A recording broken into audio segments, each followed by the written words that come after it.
बीते कुछ सालों में बतौर सुप्रीम कोर्ट के मुख्य न्यायाधीश सबसे लंबा कार्यकाल पूरा करने वाले जस्टिस डीवाई चंद्रचूड़ अब रिटायर हो गए हैं। उनकी जगह अब जस्टिस संजीव खन्ना भारत के मुख्य न्यायाधीश बन गए। सोमवार को उन्होंने कार्यभार भी संभाल लिया है। वे 6 महीने बाद 13 मई को रिटायर हो जाएंगे। देश में पिछले कुछ सालों में जो हालात बने हुए हैं उसे देखते हुए अब सुप्रीम कोर्ट की जिम्मेदारी और उससे उम्मीदें काफ़ी ज़्यादा बढ़ जाती हैं। मुख्य न्यायाधीश से सिर्फ इस बात की आशा नहीं रह जाती है कि वे लंबित मामलों को कितनी जल्दी निपटाते हैं या उन्होंने सुप्रीम कोर्ट के कामकाज को कितना सरल कर दिया, बल्कि उनकी जिम्मेदारियां इससे भी कहीं ज़्यादा बढ़ जाती हैं।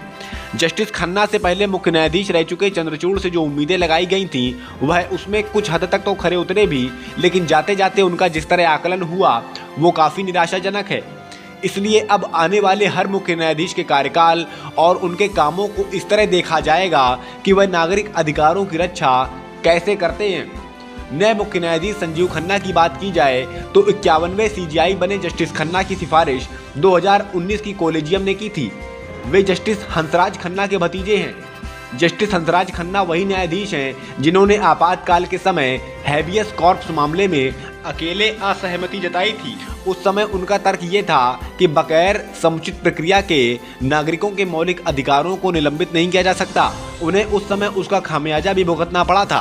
तत्कालीन प्रधानमंत्री इंदिरा गांधी ने मुख्य न्यायाधीश के चयन में उनकी वरिष्ठता को नज़रअंदाज कर दिया। उन्होंने सत्ता के सामने सिर न झुकाते हुए त्यागपत्र दे दिया था। इसलिए भारतीय न्यायपालिका के इतिहास में जस्टिस हंसराज खन्ना का स्थान सम्मानजनक बना हुआ है।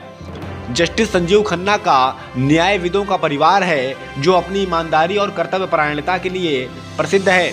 Justice Khanna Delhi high court से प्रमोशन पाते हुए सुप्रीम कोर्ट पहुंचे थे। इस कोटे से सुप्रीम कोर्ट के जस्टिस और अब सीजेआई बनने वाले 2 दशकों में वे पहले न्यायाधीश हैं। हालांकि इसका उस समय पूर्व मुख्य न्यायाधीश और वर्तमान में राज्यसभा सांसद रंजन गोगोई ने अपनी आत्मकथा में मजाक उड़ाते हुए कहा है कि यह लाभ मिलने का कोई आधार नहीं हो सकता। जस्टिस गोगोई का कहना तर्कसंगत नजर आ रहा है। जस्टिस खन्ना कोई विशेष योग्यता लेकर नहीं आए, पर यदि उनके महत्वपूर्ण फैसलों को देखा जाए तो कुछ फैसले उल्लेखनीय हैं। इनमें सबसे प्रमुख फैसला है चुनावी चंदे की योजना को असंवैधानिक घोषित करना और दिल्ली के पूर्व मुख्यमंत्री अरविंद केजरीवाल को इस आधार पर जमानत दे देना कि उन्हें जेल में पहले ही 90 दिनों तक रखा जा चुका था। मुख्य न्यायाधीश की एक और बड़ी जिम्मेदारी होती है, वह होती है मास्टर ऑफ द रोस्टर की, यानी कौन सा मामला कौन सा न्यायाधीश सुनेगा ये भी मुख्य न्यायाधीश ही तय करते हैं।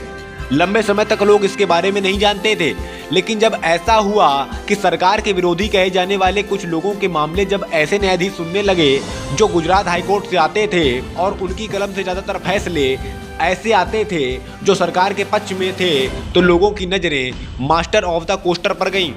नए सीजेआई की यह बड़ी जिम्मेदारी है कि वह मास्टर ऑफ द रोस्टर की भूमिका और कार्यप्रणाली में पारदर्शिता और निष्पक्षता लाएं, क्योंकि मास्टर की शक्तियां असीमित होती हैं और उसे चुनौती देना तो दूर की बात है, उस पर सवाल भी खड़े नहीं किए जा सकते। जस्टिसों की नियुक्ति के लिए बनाए गए कॉलेजियम के कामकाज को पारदर्शी बनाने की भी जस्टिस खन्ना की जिम्मेदारी रहेगी, जो पारदर्शी न्याय प्रणाली की मांग करने वाले चाहते रहे हैं।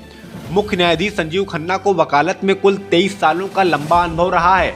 सुप्रीम कोर्ट के अनेक महत्वपूर्ण फैसलों में वे न्यायाधीश के तौर पर शामिल रहे। हालांकि उन्होंने ईवीएम से वीवीपैट के 100% मिलान की मांग को खारिज कर दिया था, जिसके कारण ज़्यादातर लोगों का मानना यही है कि यह फैसला भारतीय जनता पार्टी के पक्ष में गया। इसी तरह भाजपा के सांप्रदायिक ध्रुवीकरण के उपकरण यानी धारा 370 रद्द करने के खिलाफ दायर याचिका को अमान्य कर दिया था। इसी तरह जस्टिस खन्ना की बेंच ने भले ही चुनावी चंदे की योजना को असंवैधानिक बताते हुए इसे रद्द कर दिया हो, लेकिन इसमें किसी पर कोई जुर्माना नहीं लगाया गया, ना ही किसी तरह का कोई दंड दिया गया, जबकि साफ तौर पर चुनावी चंदे के जरिए वसूली की गई थी। पूर्व मुख्य न्यायाधीश रंजन गोगोई से जुड़े यौन उत्पीड़न मामले पर बनी 3 सदस्यीय बेंच का भी वे हिस्सा थे, जिसने शिकायत को ही रद्द कर दिया था। बेंच ने मामले की प्रेस द्वारा रिपोर्टिंग पर भी रोक लगा दी थी। इस पर भी कई सवाल उठे थे।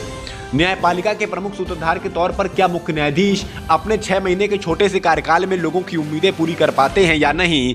क्या वे न्यायपालिका की साख को और ऊंचा उठाते हैं? ये सब आने वाले वक्त में पता चलेगा।